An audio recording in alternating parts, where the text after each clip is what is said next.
अमरावतीची। अमरावतीमध्ये सोमवारी पहाटे जिल्हा स्त्री रुग्णालयामध्ये नवजात शिशु कक्षाला आग लागलेली होती। या भीषण दुर्घटनेमध्ये 3 बालकांचा होरपळून मृत्यू झाला होता। मात्र यानंतर आता रुग्णालयातील व्हेंटिलेटरवर प्रश्नचिन्ह उपस्थित केले गेले।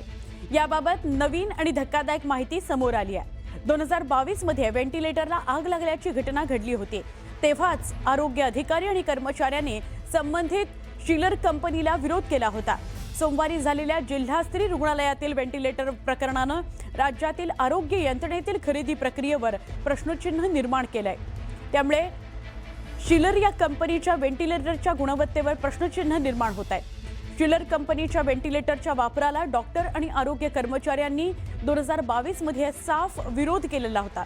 रुग्णालयात व्हेंटिलेटर बसवतानाही विरोध केला होता अशी माहिती समोर आली आहे। त्यामुळे या प्रकरणाची आता उच्चस्तरीय चौकशी होणार आहे। या संदर्भात आता मंगळवारीच जिल्हाधिकाऱ्यांनी कंपनीकडून लेखी उत्तर मागवलेलं आहे। दरम्यान शिलर कंपनीचे व्हेंटिलेटर्स केवळ महाराष्ट्रातच आरोग्य विभागाकडून बसवले जात असल्याची माहिती समोर आली आहे। मंगळवारी दिवसभर आरोग्य सहसंचालक डॉक्टर सुनीता गोलाईत यांच्या 5 सदस्याच्या समितीने जिल्हा स्त्री रुग्णालयामध्ये चौकशी केली। आज आरोग्य विभागाचे आयुक्त यांच्या अध्यक्षतेखाली असलेली समिती जिल्हा स्त्री रुग्णालयामध्ये चौकशी करणार आहे।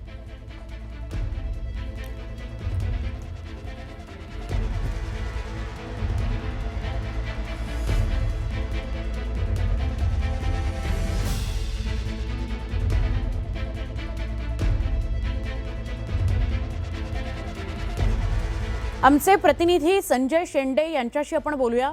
संजय, या कंपनीच्या व्हेंटिलेटर्सना विरोध करून सुद्धा कुणी त्याच कंपनीचे व्हेंटिलेटर्स आणले, पुन्हा तीच घटना घडली, त्याला जबाबदार कोण, या सगळ्या संदर्भात चौकशी होतीये, काय सांगाल?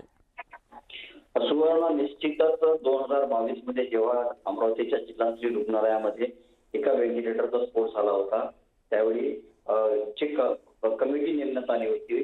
त्या कमिटी समोर रुग्णालयातील कर्मचारी आणि अधिकाऱ्यांनी शिलर कंपनीचे व्हेंटिलेटर चा पुरवठा करू नये अशी लेखी मागणी त्यावेळी केली होती। मात्र त्यानंतर जेव्हा हे नवीन रुग्णालय स्थापन झालं, नवीन रुग्णालय जेव्हा परत व्हेंटिलेटर बसवण्यात आले, त्यावेळी देखील हे व्हेंटिलेटर बसवण्यात येऊ नये अशी मागणी कर्मचाऱ्यांनी केली होती। मात्र तरीही त्या कंपनीच्या व्हेंटिलेटरचं जे आहे शिलर कंपनीच्या ते डेमॉन्स्ट्रेशन दाखवण्यात आलं आणि आता योग्य असल्याची माहिती जी आहे त्यावेळेच्या पुरवठादारांनी दिली होती। त्यामुळं हे कंपनी जे आहे, दुसरं आणखी महत्वाची बाब म्हणजे शिलर कंपनीचे जे व्हेंटिलेटर्स आहे ते केवळ महाराष्ट्रातच सप्लाय केले जाते आरोग्य विभागाच्या जे विविध हॉस्पिटल आहेत त्यांना।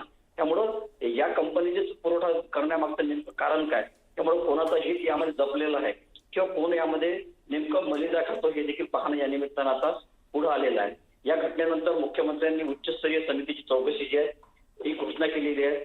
त्यानुसार आज जे आहे ते आरोग्य विभागाचे आयुक्त संजय काटकर यांच्या अध्यक्षतेखाली एक कमिटी येणार आहे। ही कमिटी चौकशी करणार आहे। काल देखील आरोग्य विभागाच्या वतीने डॉक्टर सुनीता गोलाईत यांच्या अध्यक्षतेखाली त्या सहसंचालक आरोग्य विभागाच्या त्यांनी चौकशी केलेली होती। काल जिल्हाधिकारी यांच्या समोर देखील ज्यांनी हे व्हेंटिलेटर सप्लाय केले त्या वितरकाला देखील बोलवण्यात आलं होतं, त्याची देखील कसून चौकशी करण्यात आलेली आहे। मात्र हा चौकशीचा फास होईल, मात्र यातून निष्पन्न काय होते हे पाहणं महत्वाचं आहे। दोषीवर कारवाई होते का आणि वारंवार शिलर कंपनीच्या विरोधात तक्रार असूनही नेमकं ते शिलर कंपनीचे व्हेंटिलेटर का पुरवले जाते याची देखील चौकशी होणं गरजेचं आहे। नक्की संजय, नक्की धन्यवाद, आपण माहिती दिली त्याबद्दल।